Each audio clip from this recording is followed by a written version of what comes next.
Hey guys, how's it going? So what am I working on now? I've got a 2017, I believe it is, Ford F-150, and I believe it's a 4x4. Not quite sure. It looks like it's one. You never know though. Anyway, customer's complaint is the power steering is out, and I believe it's electric steering.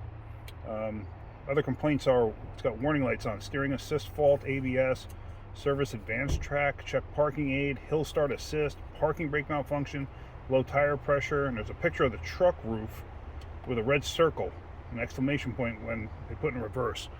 So we're gonna have to look see what that is. I got my scanner here, the new scanner, and we're gonna try that and see what it does. So here it is. Let's see where our plug situation is. Should be right here.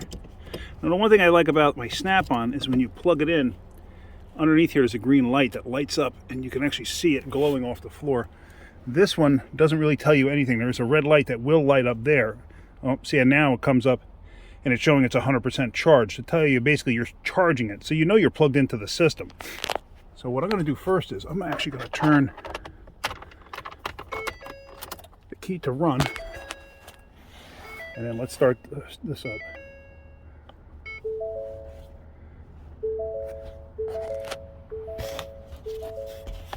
Alright, so let's let it load up. I want to make sure everything's off on this vehicle. I've got the heater. It appears like it's on. Let's turn that off. And it appears that the radio is off. So, no, actually it appears that it's on. Turn that off. Alright, let's let this load up and see what it does. Okay, so we're going to go, okay, here. So it's this slot machine-y looking thing.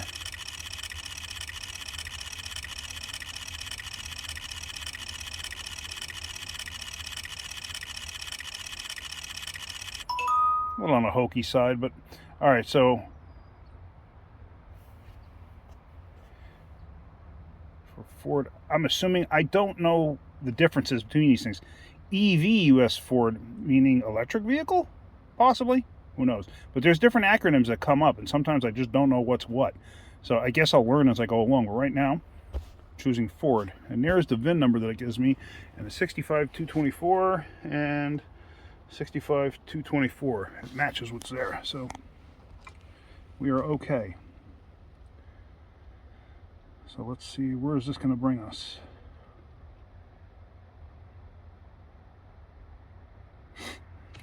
(2017) F-150 2.7 EcoBoost. Blah blah blah blah blah. Is this information correct? Yes. Now somebody had asked me about misfires.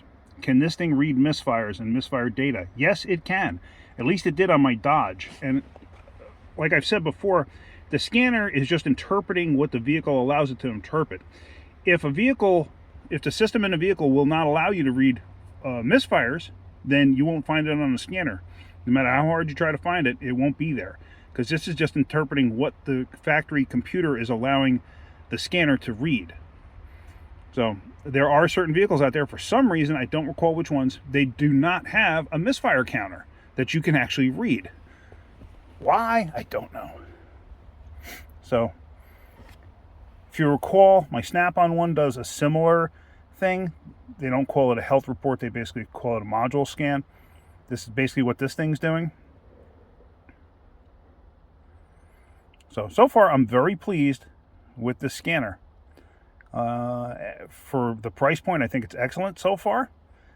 I've only used it a handful of times at this point. There are a couple things I got to get used to that are done so differently than the Snap-on. I'm just very used to the Snap-on. And here, it gives you the information.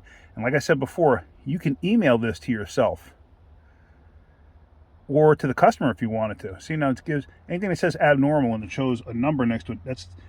There's a problem, and there are the codes, number of codes associated. So if I wanted to, I could send this to my email. I'm not going to do that. But I can do, like if I click here, control module fault in the audio control. Okay, we don't really care about that. Let's go to front wheel speed sensor, steering wheel position sensor, front wheel speed sensor, front wheel speed sensor. I want to assume that means front right, but you never know. You always got to look at the code and refer to the code. I've been wrong in the past. Let's go to power steering. Invalid data received from ABS. Invalid data received from ABS. And battery voltage. Battery voltage. I've told you about that before. Battery voltage is super important. It can create some really strange issues with vehicles. So, is it possible we have a battery issue? Anything's possible. Let me just go back. No, actually, let me do this. So I got ABS is one to be concerned with. Parking, let me do this. Can I go, if I go to share, because I'm not hooked up to the internet, I don't think, oh, well, I might be hooked to the shop's internet right now. Ooh, let me shut my light off, I didn't realize that was on. Yeah, it's going to go to wrenchingwithkenny@gmail.com.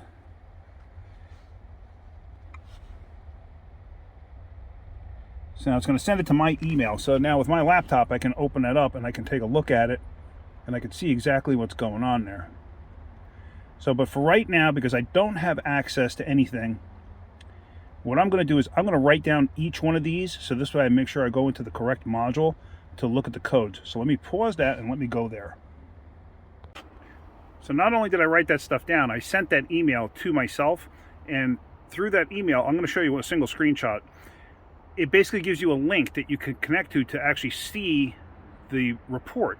And in that report, it'll show that, there's an issue and there's 3 codes in that particular module, and you can click on it and it'll bring up the 3 separate fault codes. So, but I'm going to include that here.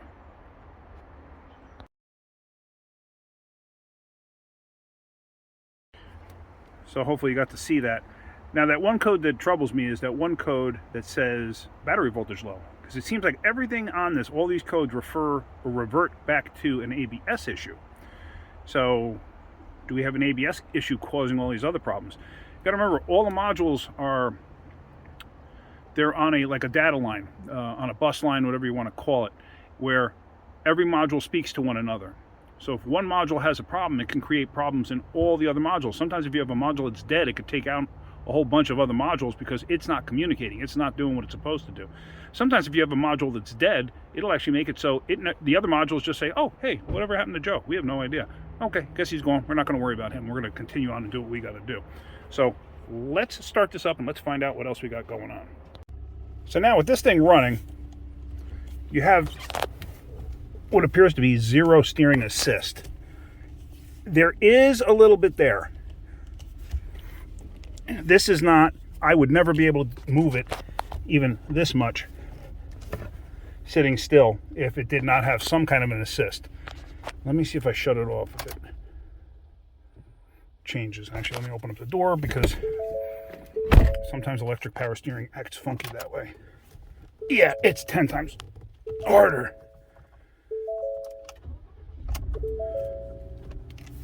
Yeah, see, I can move it somewhat, so it does have some assist, and actually to the left is easier than to the right. So what I need to do is I need to review those codes. So let's go back into the scanner. Let's come out of this.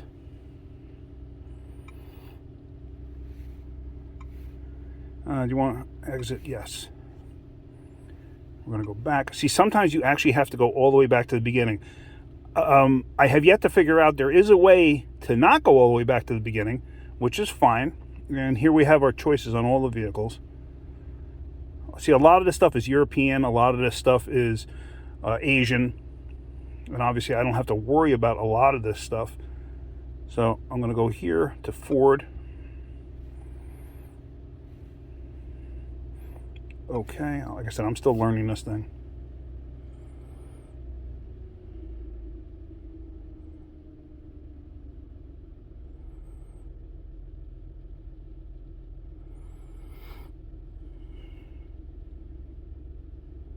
Oh, look at that. Cummins and Caterpillar diesel engine system test specifications. Okay. So let's do automatically search.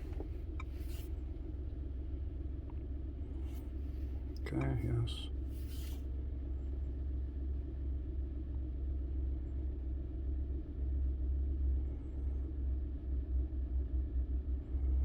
And like I said in the past, I am so used to my Snap-on scanner that figuring this one out is quite a bit different than what I'm used to. So sometimes it gets kind of difficult to figure out exactly what it is I want to do. Because in all honesty, since I sent that information in an email to myself, I want to clear everything out here. Let me see if I can't figure that out. So I think if I go here to health reports, all right, let it pull up all the health reports. I think I can clear it through that end. Because that initial thing that I showed you with the health report, basically the vehicle scan, from that screen, I don't know if I can actually clear it or if that just gives me that information that I can email. So let's let this load up, and then I believe I can clear it from this screen. So let's let this load first.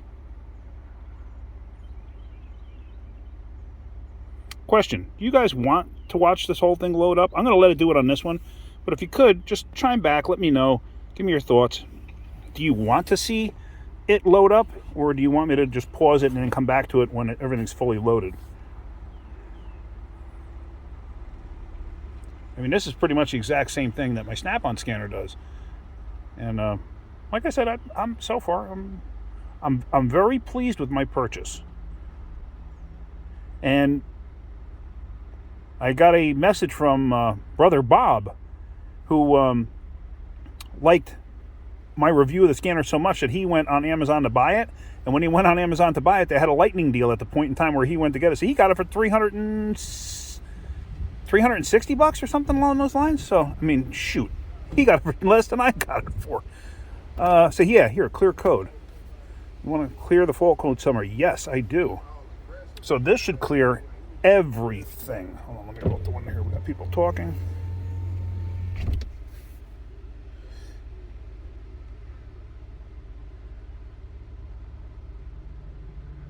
So, did that clear? Or no, didn't it not clear? I have the car running, actually. Let me turn it off.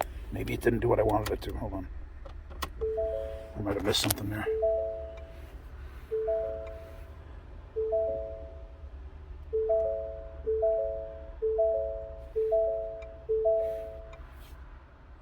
Am I missing something here? Maybe these are codes that will not go away?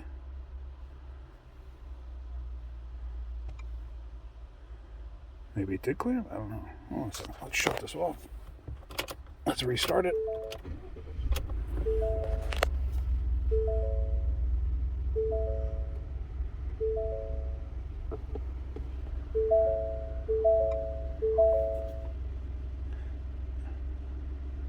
No, maybe I can't do it that way. Maybe I can do it that way. I don't know. Let me let this thing load up and let's see. So we loaded everything up again. Let me just see. I might have been on the wrong screen. I don't know. Oh, clear fault memory. Is that it? Where I need to go? Sorry to clear over here because I'm outside. Do you want to clear fault memory? Yes.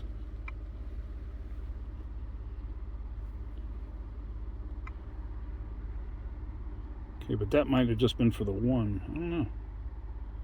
ABS, how about parking aid? I might be missing something here. I don't know. Because like I said, I'm not used to this.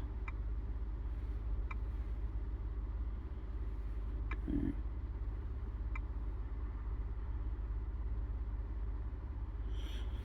Yeah, I'm not sure. I might have to go into each individual module. I'm not quite sure. Unless these are hard codes or just not resetting, which is possible. Because I would think by now they would clear. Let's go into ABS by itself. Let's see if the codes will actually clear out that way. System selection, ABS.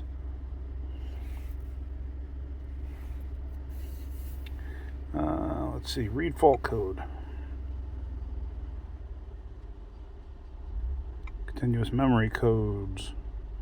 All right, so we know we have those. Okay, so clear DTCs. Do you want to clear fault memory? Yes.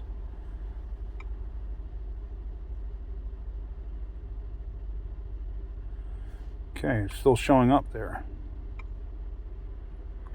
Now, Fords can be a little weird too. I have seen it where a Ford will have a code in its memory and you actually have to shut it down and restart it. Let me try that.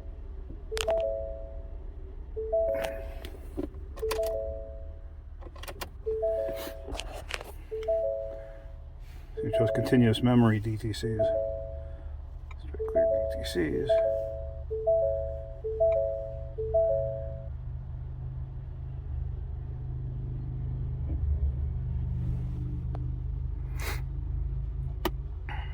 Okay.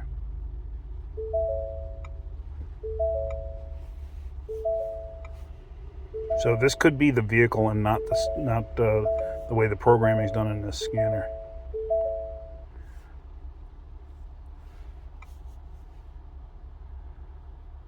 Memory codes.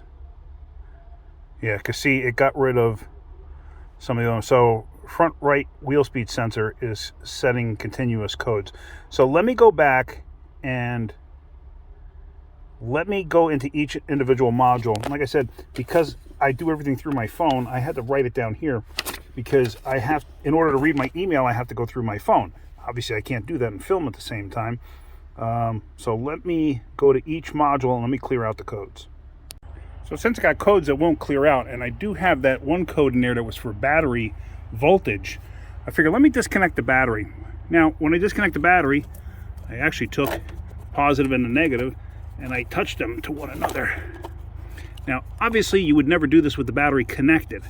You do that, you're going to short something out. But with the battery disconnected, all you're doing is basically draining any capacitors in the system that may be storing some energy. Plus, I got the scanner disconnected so I don't accidentally short that out. The scanner you want to disconnect too anytime you disconnect the battery, because the scanner could continually provide voltage to the system even though you have it disconnected. So your modules may never go to sleep. So let's hook this back up and then let's see if anything cleared out. Battery's connected. I didn't shut the computer down or the scanner down. Now I'm gonna hook it up. You heard it just chime in because it had become disconnected.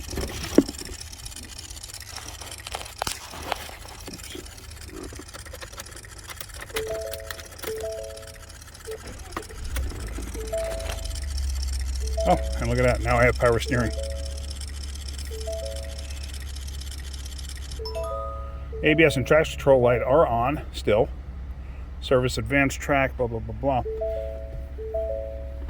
All right, so here's this information here. Actually, what I'm going to do, I'm going to go here. I actually want to go back. And the reason for that, I want to show you something. Go back over here to diagnose. If you look, history. USA Ford, you can see it. This is the same vehicle I've been in. It even tells you the time and date that you were in it, which is actually kind of nice because my Snap-on actually doesn't give you a time and a date when you go into history, which I always wished it did, but it doesn't. This one does. So it doesn't really matter which one you pick. They're all the same.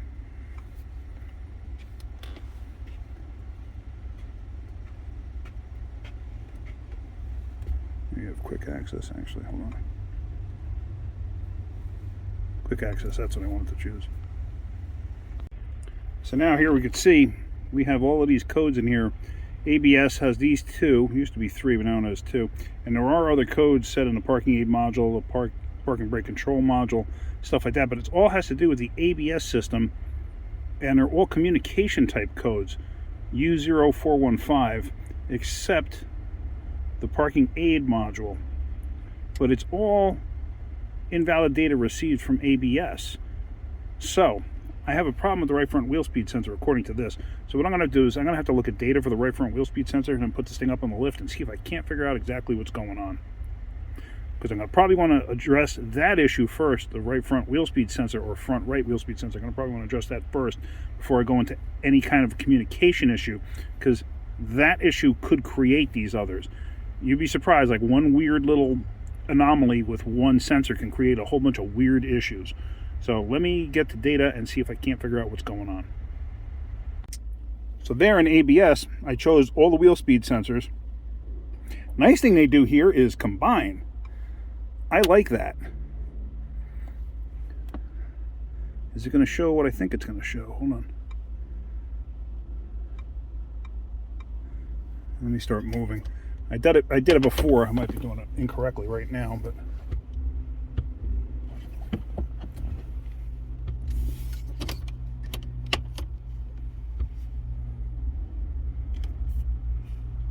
might have to start moving in order for it to do what I need it to do. Let me start moving. Hang on a second.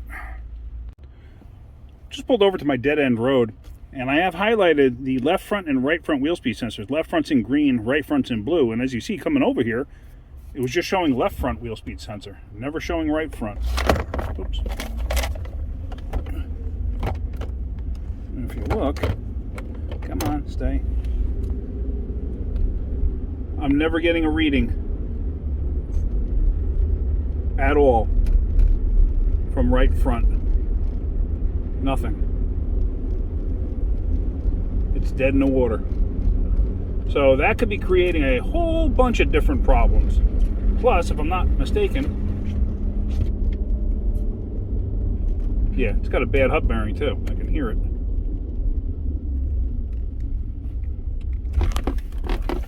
I am not sure if you guys can hear it or not. Just turn it around.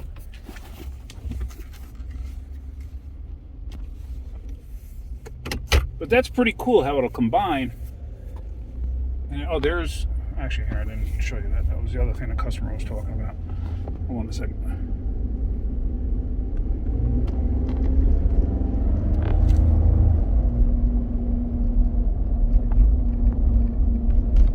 You hear the wheel bearing? Definitely got a bad wheel bearing up front, so I'm convinced the sensor's no good on the right front. So we're going to have to at least go that route. But look at the display there.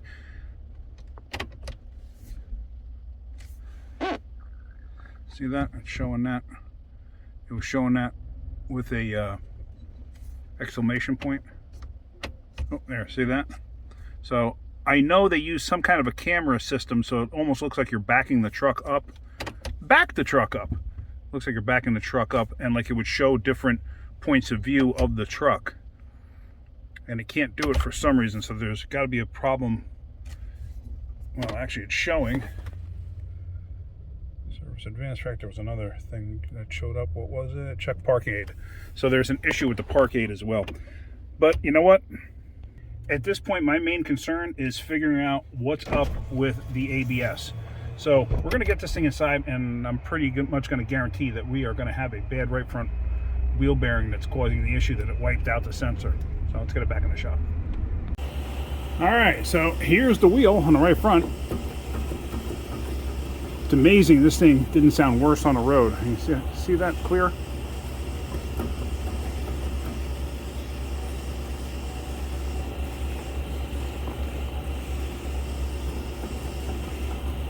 That's bad. That's shot. Okay, so we know we need a right front hub bearing. Let me get one going, or let me get one on its way here, and we're going to go from there. So here I am. I'm taking this hub bearing assembly off. I am not going to go through the whole procedure of taking a hub bearing off on this vehicle, because otherwise this video is going to be way too long. But let me show you something. Notice how tiny that is? Ford does things a little bit differently on some of their vehicles, this one being one of them. So be careful when you pull these caps off. You don't have to mutilate them. Oops. So see, you have a little teeny tiny bolt there, and if you notice, the hub spins, but that bolt, or sorry, nut does not. See it? And what that is this thing has locking hubs, vacuum actuated. That's what this is. Goes through this assembly here to lock the hub in place. So the hub basically just has to center and be held in place by this little tiny nut that's held in with it. There's a little tiny bearing in there. Once I get the new hub, I'll show you. It's pretty much very similar to doing any other one. You definitely don't want to smack that with a hammer, because that's, I mean, look at that, it's smaller than my finger. So let me unbolt the hub. Let me get that little piece off there, and the little dust cap that's right there. When you go to put it on, just be gentle with it, clean it off if you have to. Maybe put a touch of silicone on it just to prevent water from getting in there. That's all. So let's get this apart. There you see what it looks like with the hub off. One thing I did forget to mention is when you're taking this thing apart, try to have the wheels straight, because if you have the wheels cut, what will happen is the axle, see how it moves on the inside there? It could cut over and get cocked out of position. So this way it's actually still in position. The other thing I do too is I will take a clean rag with some brake clean on it. I will wipe down the inner surface here. You're going to lose a little bit of grease, but don't worry about that. Wipe that down. This way I could put tape on there, tape to the inside, and then I'll tape this whole centerpiece up. This way I can clean off the outside surface here to keep dust and dirt and stuff from getting into that grease. I don't feel like taking that entire thing apart. There's no reason to if you're going to avoid getting dirt and debris and grime and stuff inside there.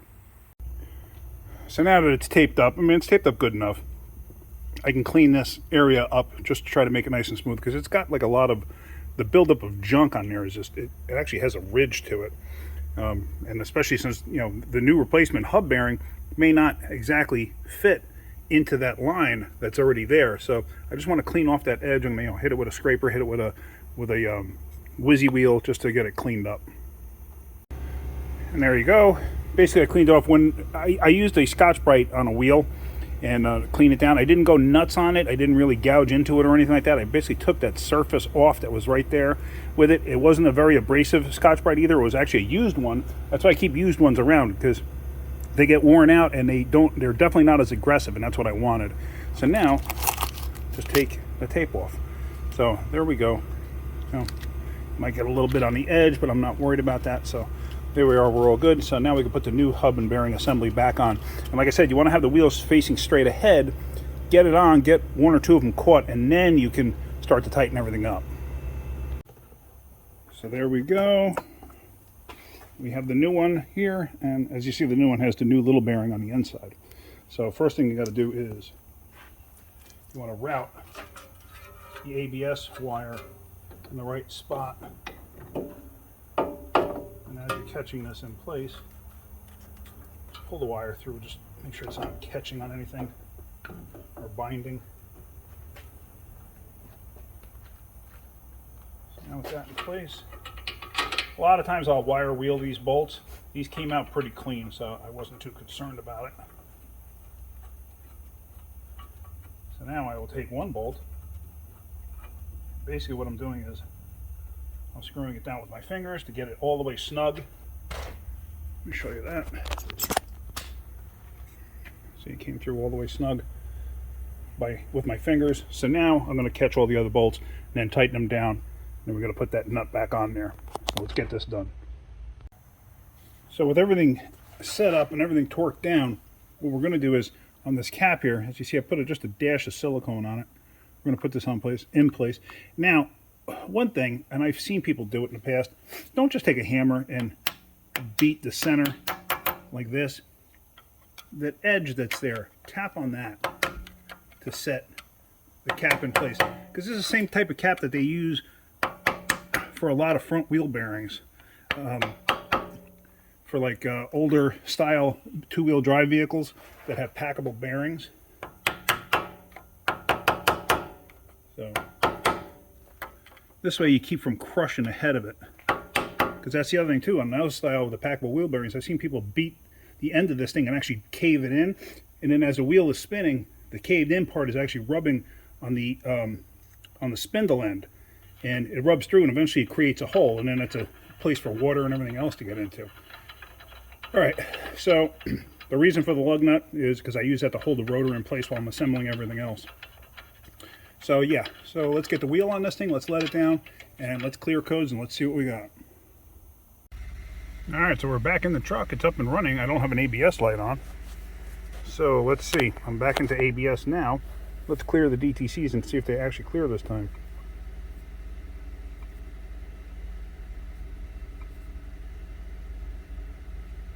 There are no DTCs. Alright, awesome, that's perfect. So let me back out completely.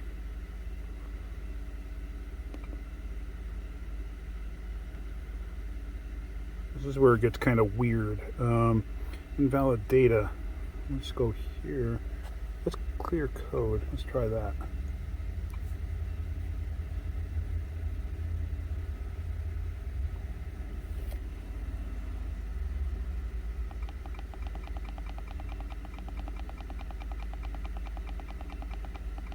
Alright, so look at that. It cleared all the codes out. Imagine that. All of that caused by an ABS sensor. That's interesting. Yeah, that is really, really interesting. So, but I'm going to take this thing for a ride. I forgot to set the tire pressures when I had it up on the lift because the tire indicator on the dashboard is showing that the tires are low. So let me do that. Let me set the tire pressures and then take it for a road test. And as you can see, the backup alarm or backup safety, whatever the heck you call it, the radar basically to tell you how close you are to something. I'm close to that dumpster right there. But you can see it's lighting up. It's showing that there's something there, which it would never do that before. It's amazing that just an ABS sensor could do all of that and make that thing not work. So let's go on a road test and see how we make out. And then we'll wrap this video up.